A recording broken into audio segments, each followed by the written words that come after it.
when you're like gluten sensitive, or say if you have like celiac disease or you're gluten sensitive in your body, it basically has an immune response towards that gluten molecule, the gluten protein. What would some of those immune reactions be to gluten that people are getting? Well, like brain fog, digestive upset, diarrhea. The big ones are like neurological issues. Okay. Yeah, it can really mess up the brain.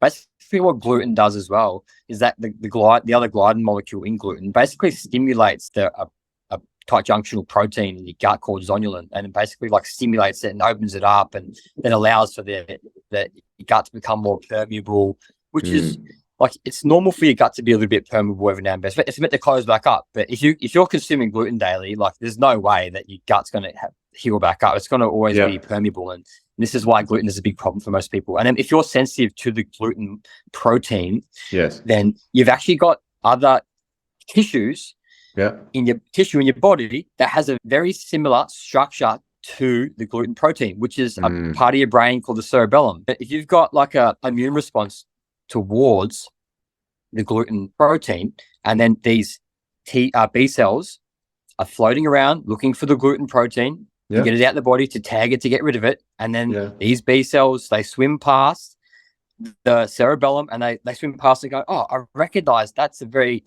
similar to the structure of gluten. Let's tag it. And then they tag it for destruction because it's very similar in amino acid profile. Like the structure of it is very similar. Then the T cells swim past when they're basically active, which is the killer cells. They destroy the tissue, they kill it, they get rid of it. They swim past, they go, oh, that's tagged for the gluten protein, what we're looking for. Let's start to attack that tissue, that organ.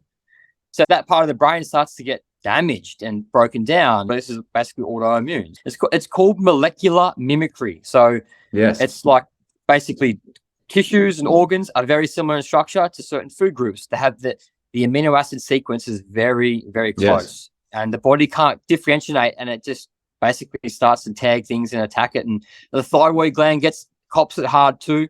But that's a big problem nowadays. Look up molecular mimicry, and you'll find a lot on that. It's a fascinating topic, and I love the way that you break that down there. You know, the cerebellum being involved in motor movement, coordination, postural control, like the subconscious postural pathways. The consumption of gluten actually limits the blood flow to the neocortex of the brain for up to 6 hours in certain individuals if they get an inflammatory response. So, you know, if you cut off blood flow to your decision-making brain and logic centers of the brain,